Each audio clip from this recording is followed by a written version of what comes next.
കഞ്ചിക്കോട് പയറ്റുകാട് ജനവാസ മേഖലയോട് ചേർന്ന് കാട്ടാനകളെത്തി. PT-14, അല്ലാച്ചിക്കൊമ്പൻ എന്നീ 2 ആനകൾ ഉച്ചയ്ക്ക് 1 മണിയോടെയാണ് എത്തിയത്. പിന്നാലെ കാട്ടാനകൾ കാട് കയറി.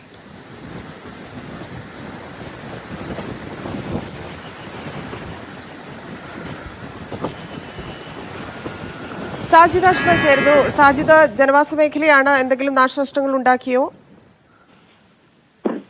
ധന്യ, നാശനഷ്ടങ്ങളൊന്നും ഉണ്ടാക്കിയില്ല എന്നുള്ളത് ആശ്വാസകരമാണ്. കാരണം ഈ PT-14 എന്ന ആന വലിയ അക്രമം നടത്തുന്ന ആനയാണ്. ഒരു ഇടവേളയ്ക്ക് ശേഷമാണ് ഈ ആന ജനവാസ മേഖലയിൽ എത്തുന്നത്. PT-14 കൂടാതെ അള്ളാച്ചിക്കൊമ്പൻ എന്ന ആനയും ജനവാസ മേഖലയിൽ എത്തി.